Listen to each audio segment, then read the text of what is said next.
Olá, Podosfera! Eu sou o professor Adriano Viário e esse é mais um episódio do BateCast, sempre um oferecimento de Great Job Comunicação que vocês encontram no Instagram ou por greatjobcomunicação.com.br. O meu convidado de hoje, Valdemar Lima, o mestre Pernambuco, dispensa apresentações no que diz respeito a lutas por questões da negritude, questões étnico-raciais e, sobretudo, por questões voltadas ao conceito, à teoria e à prática do quilombismo. Eu diria, inclusive, que o Pernambuco é um dos grandes expoentes, não só na região sul do país, como no Brasil como um todo, em relação ao quilombismo. E também revelo para os ouvintes que o Pernambuco, e eu tenho a honra de dizer isso, e o orgulho, o Pernambuco foi o meu padrinho de entrada no movimento quilombista, que não sei se ele já tomou consciência, mas neste ano está completando 10 anos da minha entrada no quilombismo. Passou e passou muito rápido. Meu amigo, meu mestre, que satisfação tê-lo aqui, tudo bem? Que beleza, Catimbu. É Malum Catimbu, né? Esse é o teu nome no Isto. nosso casulo, no nosso quilombo, né? No Quilombo Acotirene, que é, como tu sabes, um quilombo online, onde nós defendemos, né, a proposta do Abdias do Nascimento referente ao quilombismo, na filosofia quilombista, no seu aspecto político, social e cultural. Algo que a gente vem tentando implementar, é muito difícil, é novo, a proposta é muito nova, no sentido de colocar essa visão de uma nova sociedade, né, embasada em valores quilombistas. Então, nós estamos aí. Agora, muito feliz em ter sido convidado para bater um papo contigo, né? Afinal de contas, tu és uma pessoa, um quilombista, né, que como tantos, foi se descobrindo, né, ao longo do teu processo, né, de tomada de consciência dessa violência histórica contra não só contra os negros, mas contra todos os oprimidos, né?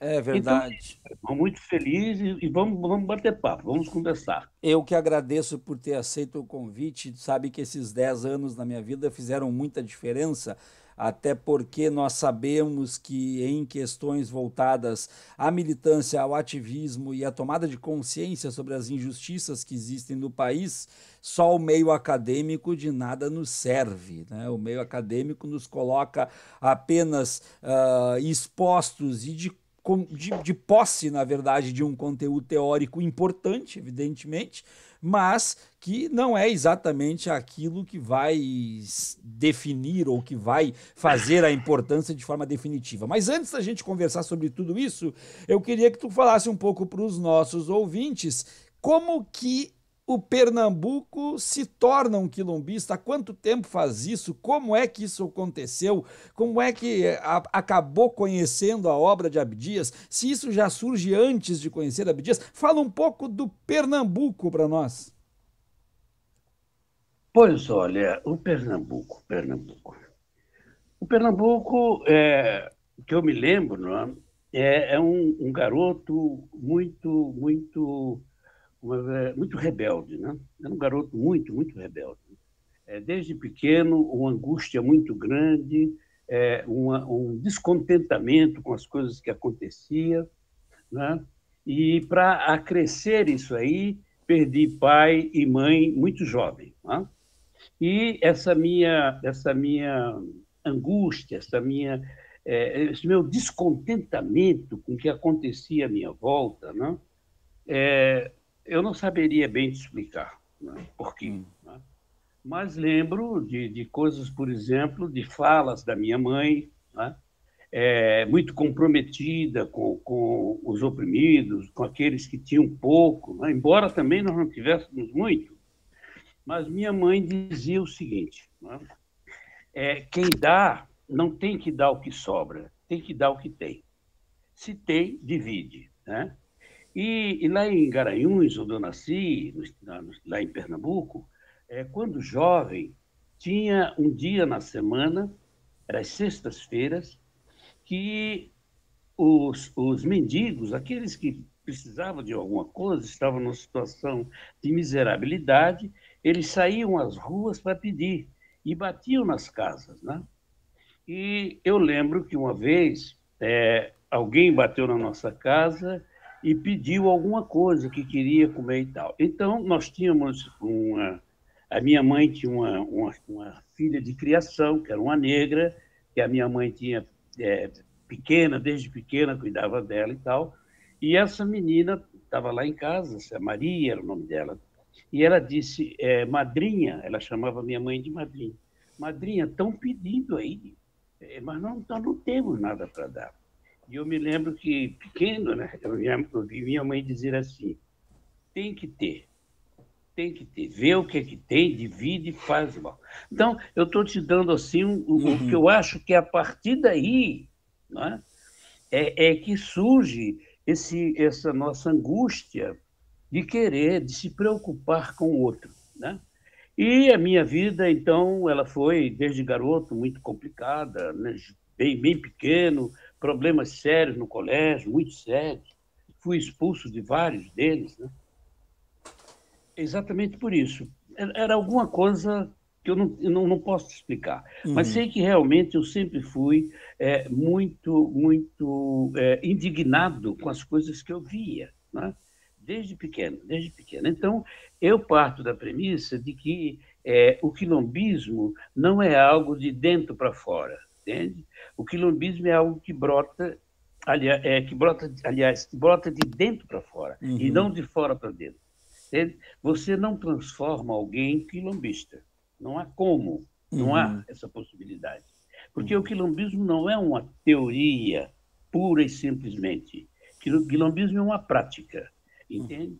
E essa prática é uma prática de doação, é uma prática de comprometimento com o outro, uma prática de você ter o entendimento de que o outro te representa. Isso aí tá implícito, né, na palavra que todos nós conhecemos, né, na palavra Banto, a palavra Umbutu, né, ou Umbuto, que significa exatamente isso, né? Você é porque eu sou, e eu sou porque você é. Então, se eu sou porque você é e você é porque eu sou, nós somos. A tua dor é a minha dor também, a tua alegria é a minha alegria. Então, é algo assim que pode se pensar muito subjetivo. Não, não é subjetivo, é real. É algo que transcende. Você não tem como explicar, é o meu caso, né? Não tenho como explicar. Os malus que estão nos nossos casulos discutindo, né? Eu tenho perguntado para eles e a resposta é assim, eu não sei porque eu estou envolvido, eu não sei porque eu me comprometi, entende? Eu não sei porque que eu estou aqui. Né? Então, o que eu posso te falar é isso. A descoberta do quilombismo, até hoje, né, nós estamos nos descobrindo, né? Porque é isso, é uma mudança. Né? O quilombismo, na nossa avaliação, é exatamente o romper, o tirar de dentro de você todas essas mazelas que essa sociedade racista, machista, hipócrita, xenófoba, etc., ela coloca dentro de ti. Entende? Então, nós partimos, quilombistas, de que seres humanos nascem bons e que a sociedade, através das suas normas e leis, etc., corrompe o indivíduo. E aquilo que é errado, por ser comum, passa a ser visto como algo normal. Então, a Muito. hipocrisia, por exemplo, né? O tirar vantagem do outro, o explorar o outro, né? Não, mas todo mundo faz. Tudo bem, todo mundo faz, mas não é correto. Então, eu acho que eu te dei um panorama assim, né? E, como é que eu vou dizer, para completar tudo isso, né? Eu me envolvi muito com a cultura popular, né? Com o carnaval especificamente. E no carnaval, eu fui aprender nas escolas de samba, eu fui aprender, né, a importância, né, do respeito ao outro, porque eu sou oriundo, a minha família de classe média alta, vamos dizer assim, no Nordeste. Né? Uhum. Mas com essas minhas situações aí, sair de casa, fugir, etc., etc., eu convivi muito tempo, né, com pessoas de classe média bem mais diferentes daquela que eu era originário. E Uhum. com elas eu aprendi realmente o que é ser humano. Né? Uhum. Quando a gente vê pessoas dividindo pouco que tem, né? Quando a gente vê as pessoas se doando por uma causa, né? É, aquela fraternização, aquele encontro. Eu quero te dizer que, para mim, as escolas de samba onde eu participei, os trabalhos que eu fiz nas escolas de samba, né? Me deram uma visão bem comprometida, né? Com essa mudança da sociedade, que é uma necessidade urgente, urgentíssima. Né? Nós costumamos dizer, como quilombista, que a sociedade capitalista ela faliu. Para negros oprimidos, em geral, né, não nos oferece, não nos oportuniza nenhuma possibilidade de nós sermos seres humanos completos. Né? É uma sociedade que desconstitui a tua humanidade. Então, nós estamos aí aprendendo, porque eu acho que a beleza do quilombismo é exatamente essa. É você ir aprendendo, não é? Com o outro, não é? Ir dividindo, trocando e tal. Então, resumindo, é o seguinte: a minha vida, né, foi muito de altos e baixos, muito mais baixos do que altos. Entende? Aí chega um momento, eu ontem ainda estava conversando com o meu neto e dizendo para ele que chegou um momento na minha vida em que eu estava carregando o saco na cabeça, né? Descaminhando, descarregando caminhões e tal, tirando. Bom, aí eu cheguei à conclusão que eu teria que voltar a estudar e etc, etc. Foi uma posição minha. Voltei. Né? E para a felicidade, essa volta foi me permitindo e tomando consciência, recebendo, claro, alguns conteúdos. Né? É, acredito que isso me permite hoje ter uma visão bem mais consciente, né? Mais clara do processo de violência que nós sofremos nessa sociedade. Então, eu acho que é mais ou menos isso. Eu fui carnavalesco, né, sambista, tenho uma história toda nesse campo aí, né, o que me orgulha muito. Né? E descobri, depois fui me envolvendo com a área da política, né? Vendo que realmente não adianta nós ficarmos fazendo crítica ao sistema. Né? Nós temos que ter ações que nos permitam realmente tratar de criar um outro modelo para romper o sistema. Né? Esse modelo faliu, há que se criar um outro. E esse outro, na nossa avaliação, está fundamentado no quilombismo, né? Nas raízes Uhum. quilombistas. Me diga Então, uma eu. coisa.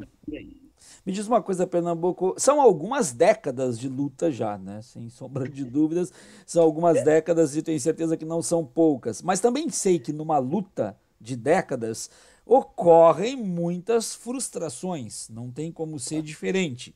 Então a pergunta que eu te faço é: de onde sai esse ímpeto, essa força, para mesmo diante de diversas frustrações, o Pernambuco nunca ter desistido? Pois bem, eu acho que isso daí vem ao encontro, né, é, é, de dois conhecimentos que se fundem: o conhecimento teórico e a prática e a vivência. Né? Eu, plagiando aqui o nosso não, deles, presidente do Brasil, diria que eu sou, qual é o termo que ele usou? Terrivelmente quilombista. Excelente. Entende? Eu sou terrivelmente quilombista. Né? Mas isso aí se dá por quê? Porque eu tenho certeza absoluta que o que está posto na visão quilombista de sociedade é O que no futuro, sei lá, daqui a 50, 60 anos, nós vamos realmente estar trilhando por esse caminho. Por quê? Porque o quilombismo é uma proposta de uma sociedade harmônica, justa, fraterna, uma sociedade onde os humanos se respeitem, tenham entendimento do que está posto naquela palavra, no Ubuntu ou no Ubuntu, né? Uhum. O outro me representa, a dor do outro é a minha dor, a alegria do outro é a minha alegria. Né? E nós sabemos que, como seres humanos, nós não somos felizes sozinhos. Né? A felicidade é coletiva. E para que ela seja coletiva, eu tenho que ter o entendimento de que o outro que eu quero seja tão feliz quanto eu sou. A infelicidade do outro me atinge. Bom, então, é dentro dessa linha. Eu sou terrivelmente quilombista. Terrível, não faz ideia. Terrivelmente quilombista. Né? A gente paga um preço muito grande por isso. Paga-se um preço. As decepções são diuturnas, né? Mas normais, entende? Porque eu tenho consciência, né, de que o sistema todo ele se coloca numa posição de contraponto direto ao quilombismo. Quer dizer, a sociedade é uma sociedade desumanizada, né? É uma sociedade onde é inadmissível, né? Nós sairmos na rua e encontrarmos crianças atiradas, velhos atirados, o pessoal indo caçar no lixo comida, dormindo ao relento. Isso não é uma sociedade humana, né? Não é. Ela precisa se humanizar. Né? E, para isso, há que se mudar lentamente. Né? Eu quero dizer que agora eu estou num momento muito feliz da minha vida, porque nós estamos com pequenos grupos que nós chamamos de casulo, né?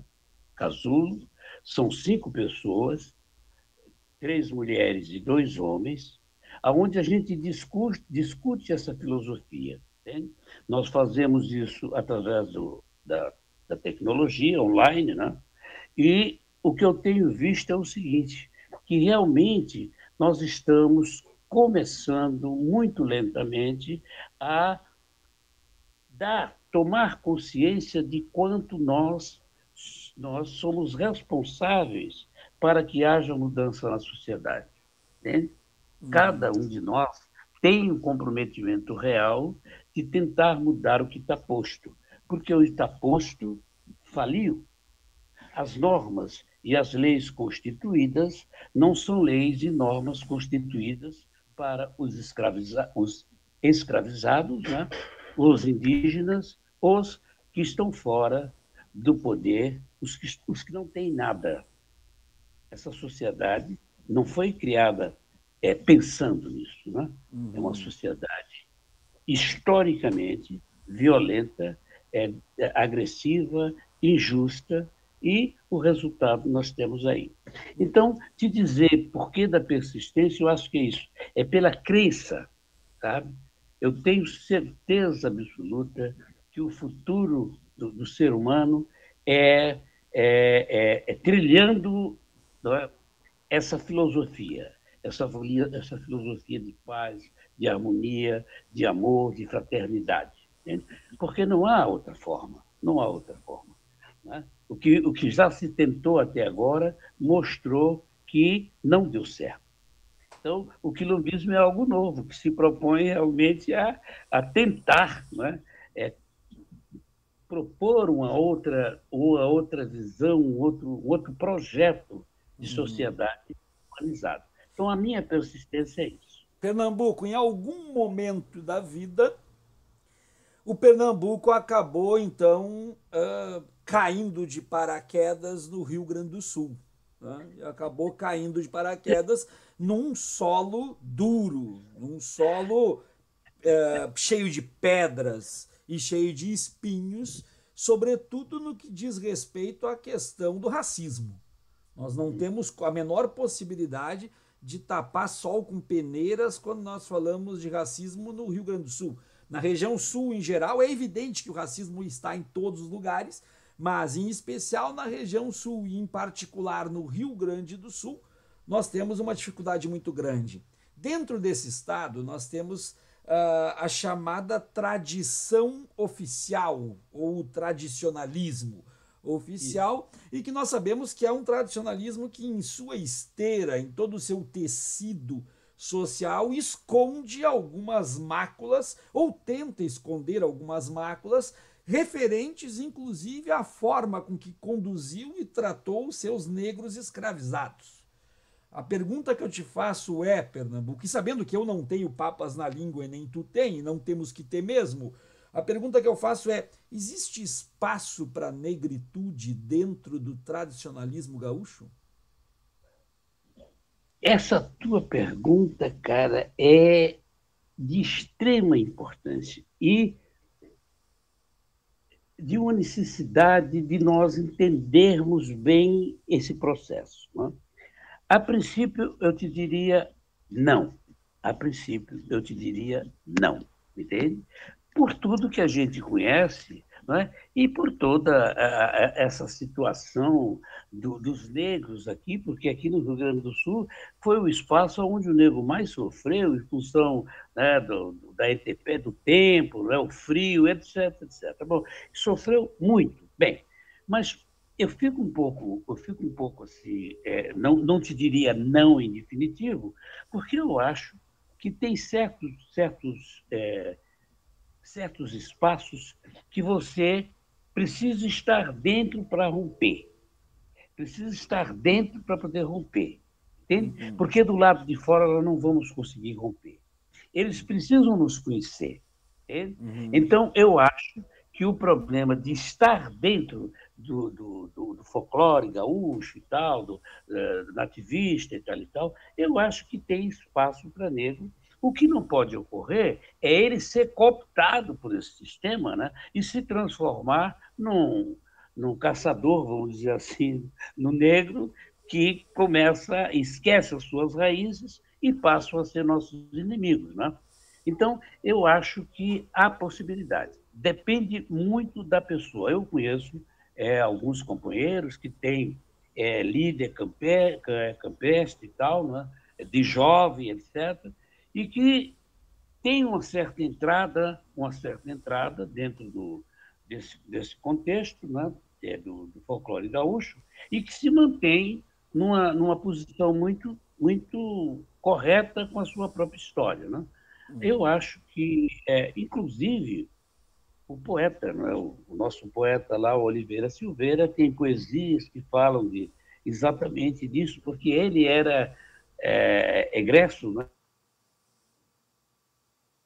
Alô, alô, Eu alô. acho que, eu Oi. acho que nós não podemos fechar as portas. Se é a mesma coisa que se tu me perguntasse, o que tu acha de negro gremista? Entende? Vou ter que dizer, né? Tem uma molecada que diz assim,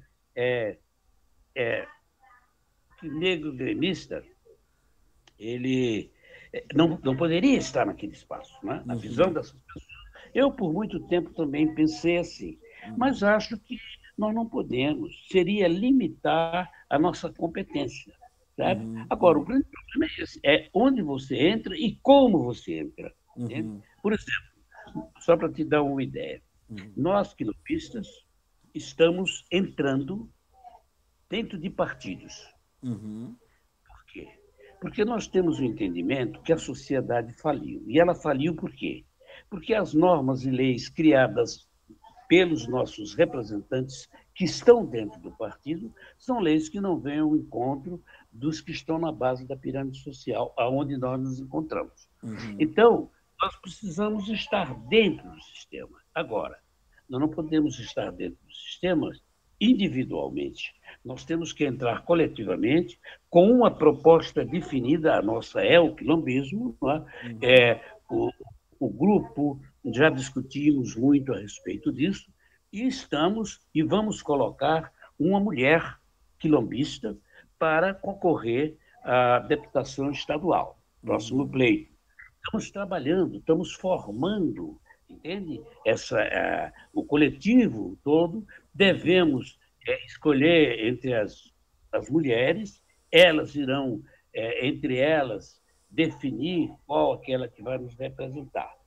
O entendimento de que nós, quilombistas, não iremos, em nenhum momento, né, apoiar homens. E não é uma questão de querer fazer concessões às mulheres, não. É que as mulheres, historicamente, têm comprovado a sua força, a sua perseverança, não é, em se colocar, né, e defender os seus pontos de vista. Como a base da pirâmide social, nós temos uma imensa pleiade de negras oprimidas, dali daquela base, ou pessoas que venham daquela base e que tomem consciência do seu papel revolucionário, que nós vamos apoiar, né, para eleger. Então, isso é ponto pacífico. Nós precisamos, né, ter nossa representante quilombista dentro dos partidos. Num primeiro momento, nós vamos entrar, ao final do mês agora nós vamos nos reunir, todos os casulos, e vamos estudar a proposta de nossa entrada no PDT, em função de que lá no PDT é que se origina o quilombismo através do Abdias do Nascimento e do nosso antropólogo Darcy Ribeiro. Tá? Então, como a origem do quilombismo político surgiu dentro do PDT, né, e que não se propagou, não teve força dentro do partido. Oi. Né? Então, nós vamos estar lá e queremos realmente colocar a nossa representante no futuro, né, para concorrer a uma deputação estadual. Muito bem, eu quero fazer a última questão de tradicionalismo, para daí a gente poder trocar de pauta. Então, ainda dentro do tradicionalismo, a pergunta que eu te faço é: os negros que ocupam ou que tentam ocupar ou que almejam ocupar espaços dentro do movimento tradicionalista, na tua visão de mestre quilombista, como que devem se portar diante da execução do hino rio-grandense? Dolorosamente te dizer que esse hino rio-grandense é uma comprovação cabal, não é, do racismo institucionalizado. Não é? É lamentável, porque é um hino extremamente agressivo, desrespeitoso, violento, não é?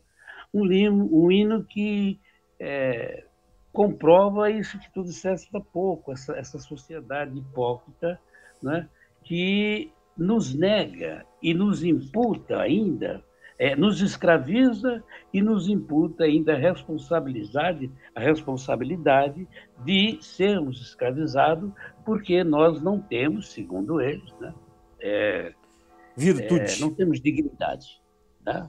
Mas povo que não tem virtude é dignidade. Né? Sim. Povo que não tem virtude acaba por ser escravo. Então, inclusive, eu fiz uma música, né, sobre isso aí, e, se eu não me engano, tem uma estrofe que diz assim: povo, quando é traído, acaba escravizado. É diferente, né? Uhum. Qualquer povo, quando é traído, ele vai acabar escravizado. E foi o que aconteceu. Eu acho que uma das posições que o negro, ou os negros que entrarem dentro desse movimento, uma das posições a ser defendida é exatamente essa. Olhar para os caras que estão cantando e dizer: mas vem cá, espera um pouquinho. Então quer dizer que eu não tenho virtude?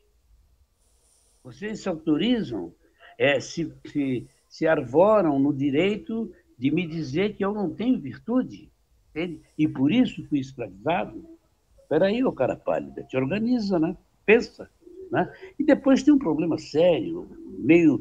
O que tem a ver a virtude com a escravização? O que tem? O que tem uma coisa com a outra? Entende? A escravização é escravização. É o seguinte: olha aqui, ó, se você não fizer tal coisa, eu vou te matar. Estava autorizado para isso, né? Nós sabemos que eles podiam fazer isso. Nós éramos objetos, nós éramos coisas, né? Éramos sem alma, né? Éramos seres inferiores. Eles Uhum. tinham toda a autorização de nos matar. Então, a escravização é uma coisa, né? Agora, a tomada de consciência é outra, completamente diferente. Então, eu acho que uma das funções, né, ou do papel que qualquer negro que esteja envolvido com esse movimento deve pleitear é exatamente isso. É, pelo menos, fazer como fez esse nosso jovem aí, vereador, né, Uhum. que ficou sentado. Ele e a turma falou, não vou levantar para uma coisa que está me ofendendo. Isso é lógico. Né? Uhum.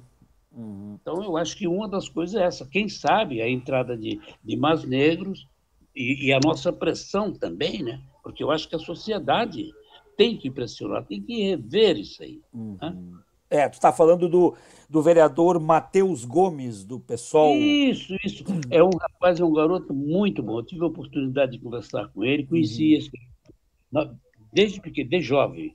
Eu Uhum. conheci esse nosso vereador, ele deveria ter uma base de uns 15 anos, e é Uhum. pela primeira vez que eu o vi, ele estava na esquina democrática, já com aquela tenra idade, já Uhum. se posicionando, falando e tal. Né?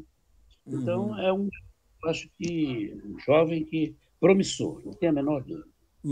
Pernambuco, dia 6 de maio de 1888, a Lei Áurea entrava em votação, dia 6 de maio.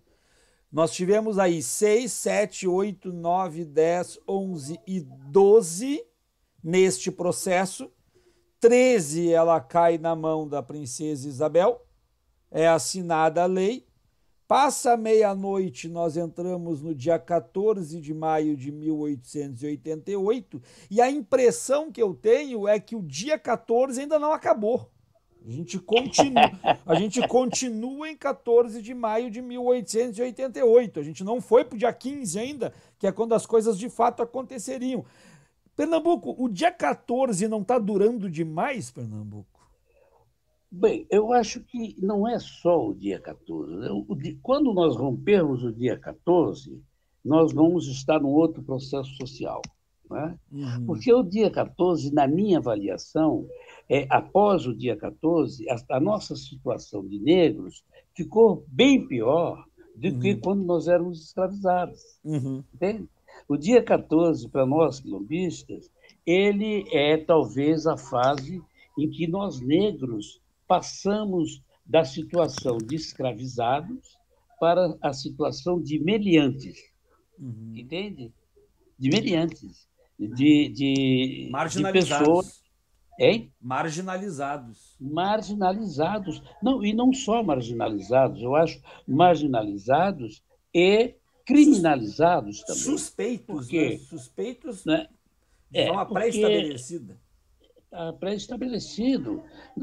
A liberdade não é o ato de vir, de falar, de ir e vir, de ter a sua liberdade de pensamento. Isso é uma parte da liberdade. A liberdade real é aquela que o ser humano tem de sobreviver com dignidade. Entende?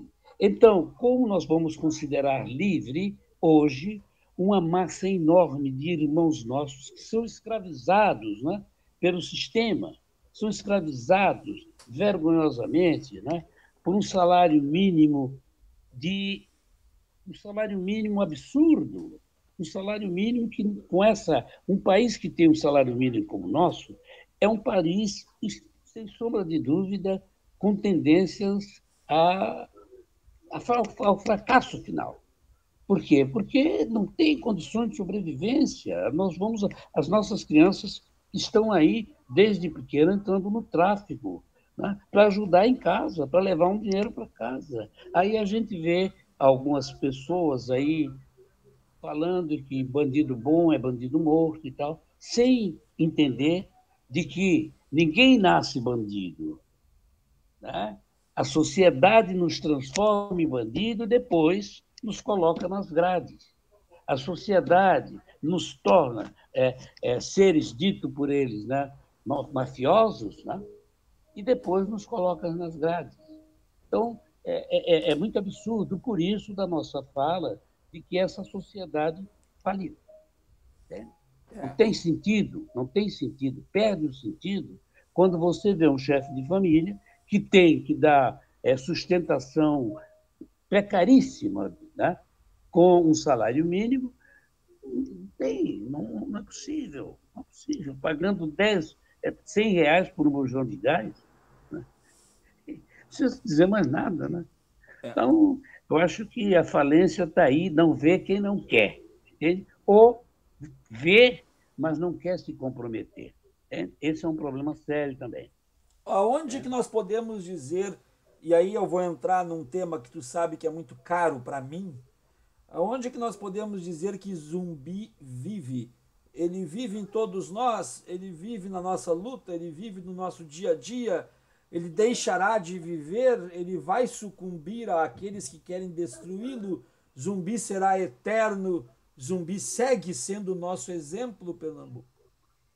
Para só, no nosso quilombo, quando nós começamos a fala, quando nós nos encontramos, os malus, né, nós dizemos o seguinte: a Cotirene e Zumbi vivem dentro de nós quilombistas. Esse é o nosso bordão. Quando nós abrimos o nosso trabalho, quando nós conversamos um com o outro, nós começamos a frase assim: a Cotirene e Zumbi vivem em nós quilombistas. A presença viva de Zumbi, ela é demonstrada na nossa relação com o outro, entende? Zumbi, sem sombra de dúvida, é a essência da liberdade, né?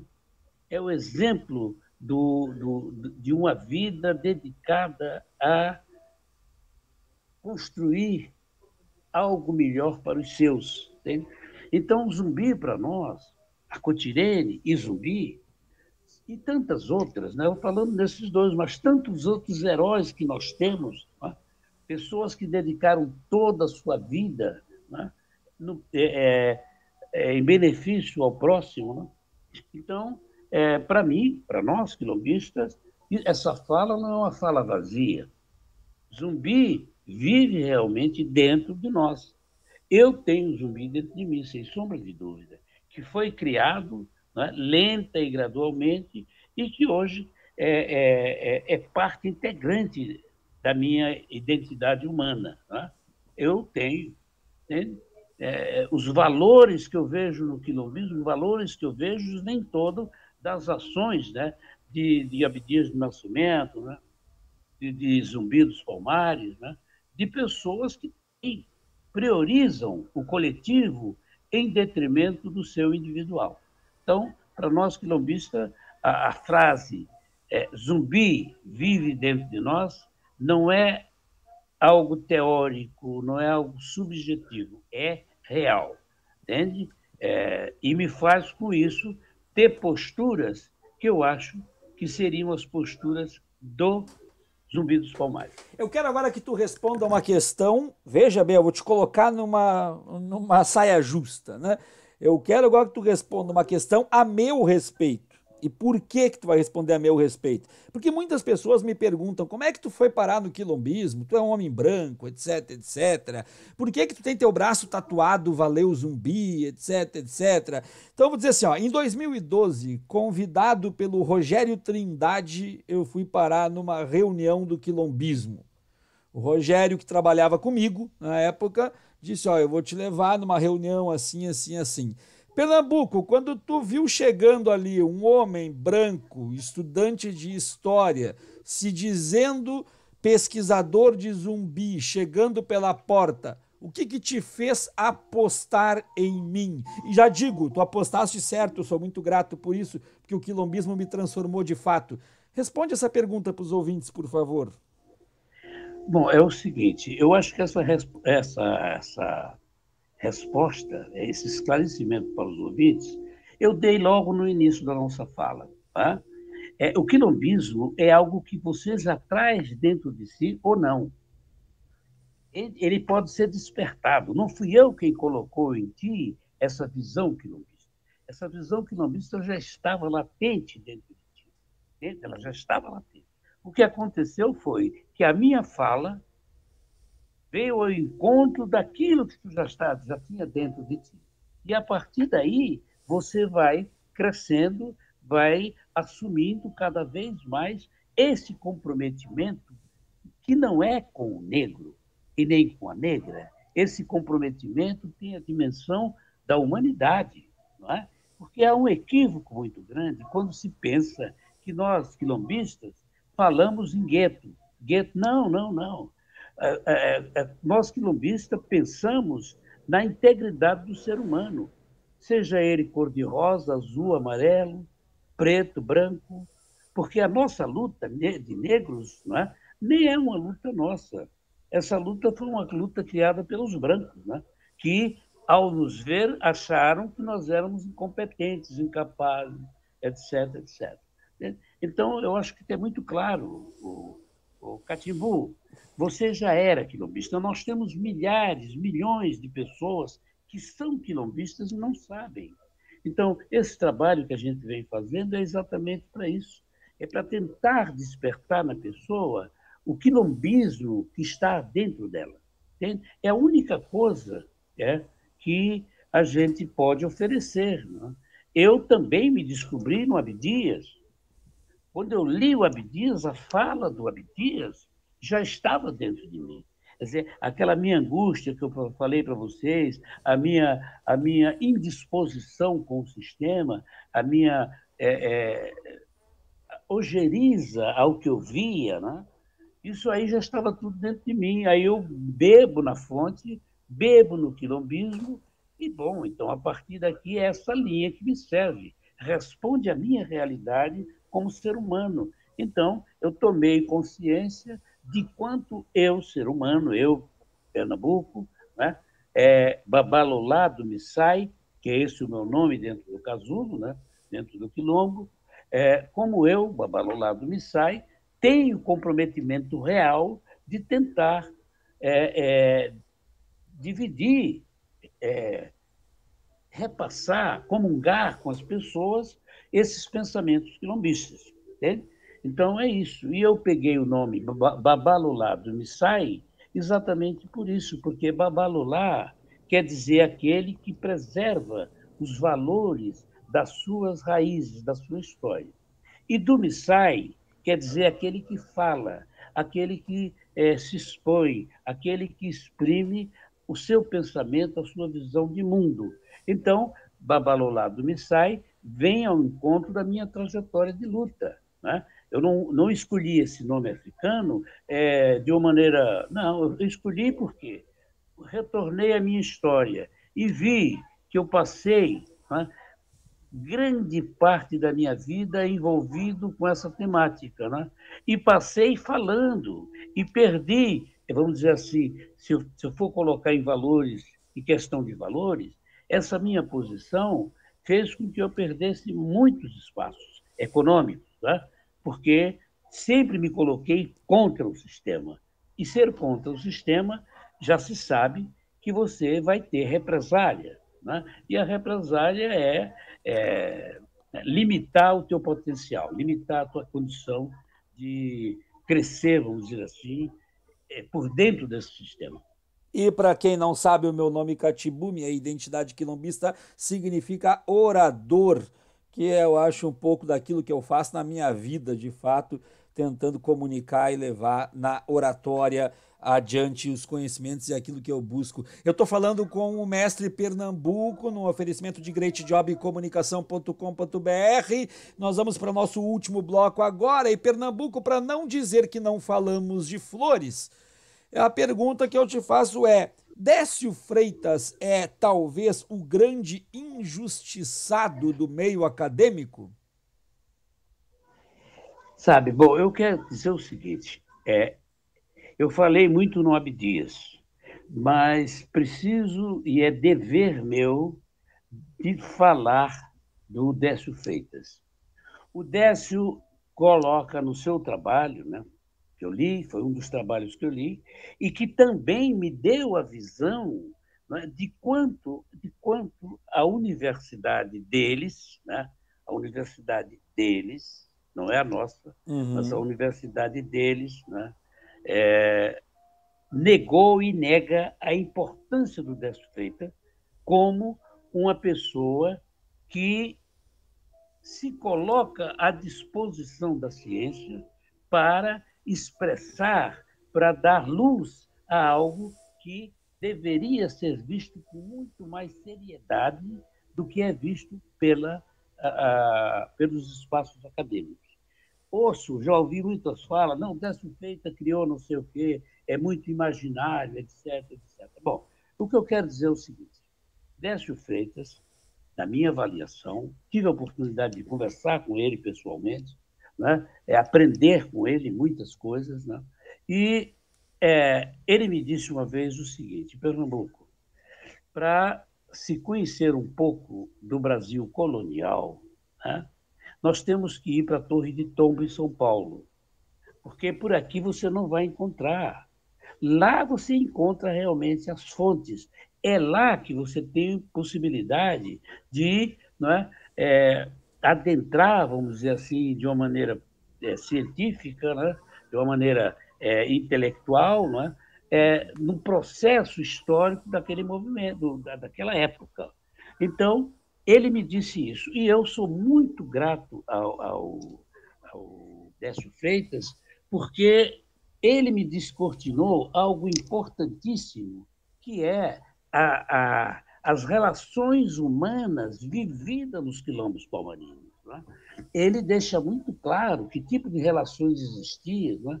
Como ele aprofunda isso aí, e foi a partir dali que eu comecei a ver que Abdias e tantos outros beberam também naquela fonte, beberam também naquele tipo de relação comunalista, não é? Aonde tudo é de todos, aonde não existe esse pedaço de terra é meu, não. Tudo é nosso, tudo se divide. Esse é o comunalismo, não é?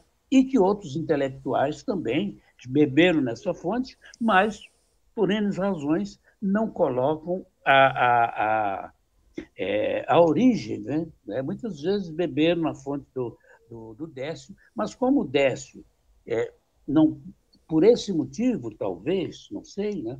Mas por esse motivo ele é muito desrespeitado, muito desconsiderado. O que eu acho que é a forma de você tirar de foco alguém que fez um trabalho consciente, um trabalho profundo, um trabalho com reflexões muito sérias. Então, eu devo muito ao Décio por ser hoje esse terrivelmente quilombista. Eu devo muito a ele. Pernambuco, nós estamos já nos caminhando para o final, mas tem uma pergunta que eu preciso te fazer e eu sei que é uma pergunta polêmica, mas nós não temos como fugir da polêmica. Sérgio Camargo, presidente da Fundação Palmares. E aí, meu amigo, meu mestre, o que que a gente pode dizer, Pernambuco? Repara só, em primeiro lugar, eu tenho muita pena de negros como ele, porque não pensa que só ele, não. Tem Uhum, muitos, muitos, muitos negros, né? Não é ele. Ele pela evidência, ele uhum, pelo menos. Nós temos que respeitar o Sérgio por um uhum, ponto, não é? Ele uhum, defende a sua posição. uhum, Errada, absurda, louca, mas ele defende. Entende? aham, Então, ele tem a dignidade, pelo menos, de dizer: olha, eu sou assim, me aceito ou não aceito, eu sou aham, assim. Eu não sou negro, eu não sou negro, não tem nada a ver com vocês. Isso é problema de vocês, não é meu. uhum, Ele. Bom, então, ele tem isso. Agora, e uma imensa maioria de negros e negras que se escondem? Esses são piores do que o Sérgio. uhum, uhum, Porque ele chega de braço aberto, de peito aberto, e quando você vê, ele está te traindo. Com, uhum, com o Camargo, lá com o Sérgio, eu nunca vou me aproximar dele. Então, uhum, provavelmente, não vai me trair nunca. Entende? O grande problema, meu querido, não é ele. São aqueles que se escondem. Esse é o grande uhum, problema. Não é? E eu acho que Isso aí é história, né? Nós sabemos, é histórico. Tem uma carta, a carta do William Link, que você já deve ter lido, Uhum. né? Onde ele coloca com clareza o que está acontecendo hoje. Isso ele fez quando? 1772, alguma coisa assim. Quer dizer, nós temos choques entre nós, né? Oprimidos em geral, de não entendermos quem é o nosso inimigo real. Nosso inimigo real Uhum. não é o Sérgio. Nosso inimigo é o Estado brasileiro. É o grande inimigo dos oprimidos, dos violentados, dos sem voz e sem vez. Entende? Então, o ataque tem que ser ao Estado brasileiro. Então, o Sérgio Camargo, a gente tem que ter pena, porque ele não é negro, se diz não negro, e não é branco. Entende? Então, Uhum. ele é o que é. Não saberia dizer o que ele é, sabe? É uma ameba, né? É uma ameba. Não tem muito o que falar. Com certeza. Eu falei com Valdemar de Lima, o mestre Pernambuco. Meu amigo, muito obrigado, foi uma honra. Meu querido, assim, você sabe da nossa disposição, né? Qualquer coisa que o amigo queira que a gente possa, Catimbu, é, dividir, é só me chamar, nós estamos aí nessa luta juntos, né? E permaneceremos nela, nós não temos mais como voltar. Né? Agora, a tomada de consciência não nos permite mais retroagir. É para frente que se anda, porque atrás vem gente. Um abraço, Um querido, abraço, te agradeço. conte comigo para alguma fala nos casulos também, para conversar com o pessoal, é só dar um grito, me chamar que eu vou aparecer. Bom, pessoal, eu sou o Isso. professor Adriano Viaro, esse foi mais um episódio do Batcast. Assinem o Batcast, compartilhem o Batcast, ajudem a fortalecer este canal. Tchau, tchau!